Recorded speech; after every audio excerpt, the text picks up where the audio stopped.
అయిపోయింది. జగన్మోహన్ రెడ్డి గారిని ఒక పక్క వైఎస్ఆర్సీపీకి నాయకులేమో తోపు తురుము అని చెప్పి పొగుడుతూ ఉంటారు. ఇంకొక పక్క ఏమో జగన్మోహన్ రెడ్డి గారు చేసినటువంటి ఎన్ని అరాచకాలు ఉన్నాయో ఎన్నో, ఒకటి రెండు కాదు, తండ్రి అధికారాన్ని అడ్డం పెట్టుకుని 2004 నుంచి 2010 మధ్యలో అనేకమైనటువంటి దోపిడీలు, దాదాపు కొన్ని వేల కోట్ల సంపాదనలు, దేశంలోనే కాదు ప్రపంచంలో ఎవరికీ సాధ్యం కానన్నటువంటి ఆస్తులు ఏ రకంగా వచ్చాయో ఎవరికీ అర్థం కాదు.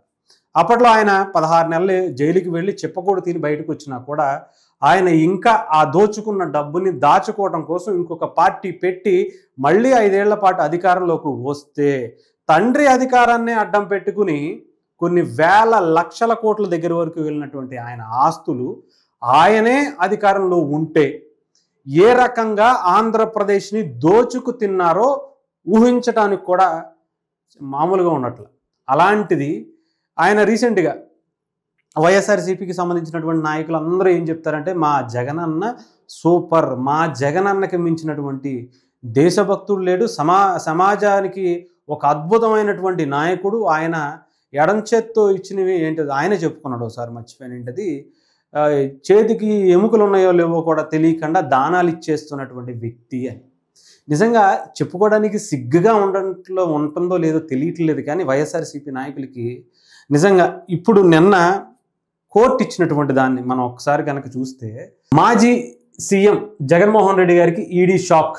జగన్మోహన్ రెడ్డి గారికి చెందిన 800 కోట్లు, దాదాపు 790 కోట్లకు పైగా, 1-2 కోట్లు కాదు, కొంతమంది నాయకులు ఇంకా చూసుకోవాల్సింది 800 కోట్లకు దగ్గర ఆస్తులను జప్తు చేస్తూ ఈడీ నిర్ణయం తీసుకుంది.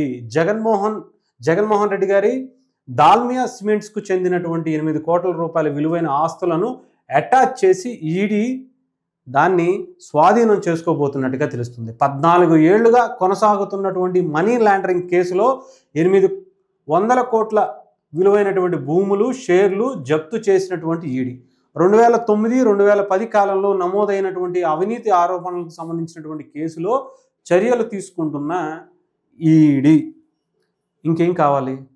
ఇది జస్ట్ ఒక కేసు. ఆయనకున్నటువంటి దాదాపు ఒక 30-40 కేసుల్లో ఇది ఒక కేసు. ఈ మనీ లాండరింగ్ అలాగే హవాలాకి సంబంధించినటువంటి దాంట్లో కేసు. దాంట్లో ఆయన చాలా పెట్టుకున్నారనుకోండి. అలాంటి వాటిలో దాల్మియా సిమెంట్ దాంట్లో కూడా ఒకటి. దాంట్లోనే 800 కోట్ల రూపాయలకు సంబంధించి అఫీషియల్గా ఉన్నటువంటి ఆస్తులను ఈడీ లాగేసుకుంది. అన్అఫీషియల్గా ఎన్ని కోట్లు ఉన్నాయో ఎవరికి తెలియదు. ఎందుకంటే అవి వాటి పేరు మీద, ఈయన పేరు మీద లేవు కాబట్టి జప్తు చేయడానికి కుదరని ఆస్తులు చాలా ఉంటాయి.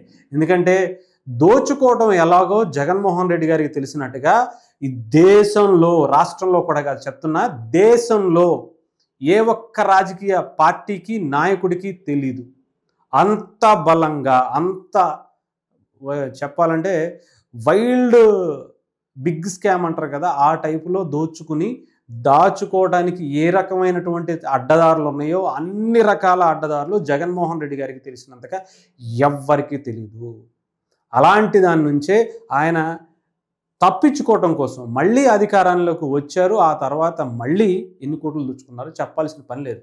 అంటే ఆయన శుద్ధపూస, ఆయన శుభ్రమైనటువంటి వ్యక్తి, నీతివంతుడు, నిజాయితీవంతుడు, దేశానికి స్వాతంత్ర ఉద్యమంలో పాల్గొన్నాడు కాబట్టే, ఉద్యమం చేశాడు కాబట్టే జైలుకు వెళ్ళి చిప్పకూడు తిన్నాడు అని చెప్పుకునేటువంటి చాలామంది నాయకులకు, వైఎస్ఆర్సీపీ నాయకులకు, ఆ పార్టీ అభిమానులకు, కార్యకర్తలకు ఇలాంటి వాటిని చూసుకోండి. జగన్మోహన్ రెడ్డి గారు అనే వ్యక్తి వేల కోట్లు సంపాదించి, లక్షల కోట్లు, వేల కోట్లు కూడా కదా, 1,00,000 కోట్లు దగ్గర సంపాదించి దాన్ని దాచుకోవటం కోసం మాత్రమే ఒక పార్టీ పెట్టి అధికారంలోకి వచ్చి మళ్ళీ వేల కోట్లు సంపాదించి మళ్ళీ ఏదో ఒక షో చేసి ఆయన దాచుకోవాలని, ఆయన రాజకీయం చేసుకుందామని తప్ప ఆయనకి ఎక్కడ, నిజం చెప్తున్నాను కదా, ఆయన నరాల్లో జీర్ణించుకుపోయింది డబ్బు డబ్బు డబ్బు. అందుకనే తల్లిని చెల్లిని అక్రమంగా సంపాదించిన దాంట్లో కూడా తల్లికి చెల్లికి వాటాలు ఇవ్వడానికి కూడా నిరాకరించినటువంటి స్వతంత్ర సమర యోధుడు అనుకోండి. అలాంటి వ్యక్తిగా మీరు పోలుస్తూ ఉంటారు కదా, గొప్పవాడు అని చెప్పి. అంటే ఎక్కడ కుటుంబ విలువలను కానీ, మనిషిలో ఉన్నటువంటి మానవత్వం కూడా లేనటువంటి ఒక వ్యక్తి తల్లిని చెల్లిని మెడ పట్టుకుని గోడకేసి గుద్ది బయటకు తోసేసినటువంటి వ్యక్తి ఎవరైనా ఉన్నారంటే అది కూడా అక్రమంగా సంపాదించినటువంటి ఆస్తులు వాటాల కోసం కొట్టుకున్నటువంటి కుటుంబం. ఇవన్నీ మనం చూడొచ్చు. ఇకపోతే జగన్మోహన్ రెడ్డి గారికి చూశారుగా, ఇలా గనక మీరు ఆయన్ని పెంచి పోషిస్తే ఎవరైతే 40% ఓట్లు వేశారని చెప్పి వాళ్ళు చాలా గర్వంగా చెప్పుకుంటున్నారో, వేసిన వాళ్ళు ఉన్నారో, ఈయనని ఇలాగే కంటిన్యూ చేస్తే మీ దయ వల్ల జగన్మోహన్ రెడ్డి గారు ఇంకా కొన్ని వేల కోట్లు సంపాదించుకుంటారు. ఇలాంటి 800 కోట్లు, 1000 కోట్లు, 2000 కోట్లు ఆయనకి పోతే పెద్ద ఏమి ఇబ్బంది ఏమి ఉండదు.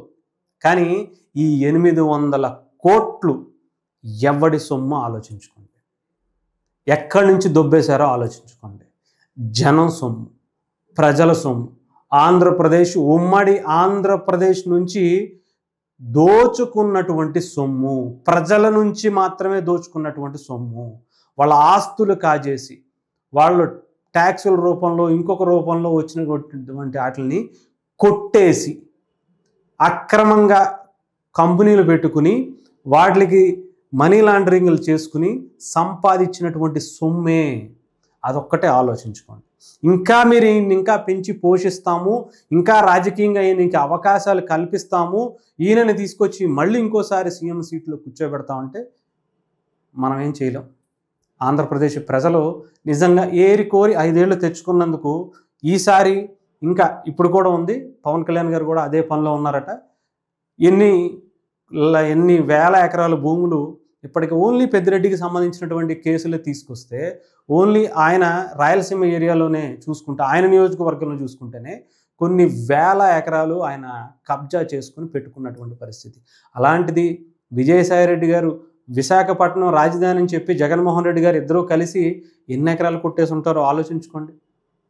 ఇకపోతే ఈ డబ్బుని దారి మళ్లించడం కోసం విజయసాయిరెడ్డి గారు లాంటి వ్యక్తి ఎంతవరకు ఆయనకు ఉపయోగపడ్డాడో రీసెంట్గా నిన్న మొన్న ఆయనే చెప్పాడు.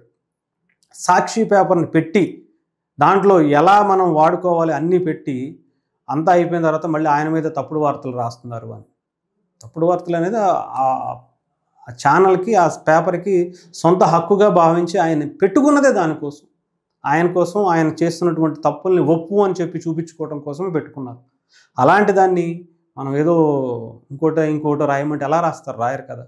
సో దాన్ని కానీ ఇంకొక దాన్ని కానీ భారతీయ సిమెంట్స్ కానీ దాల్మియా సిమెంట్స్ కానీ ఇంకా ఎన్నో గనులు ఎన్నో ఓబలాపురం గనులు అన్నారు, ఇంకొకటి ఇయో అన్నారు. ఇవన్నీ ఏమైపోయాయో ఆఖరికి మొన్న కూడా ఇయో భూములకి, సరస్వతి భూములకి సంబంధించి దాంట్లో కావచ్చు, 1 కాదు 2 కాదు, జగన్మోహన్ రెడ్డి గారి పేరు చెప్తే కొన్ని వందల కేసులు ఇంకా అలా పెరిగిపోతూనే ఉంటాయి.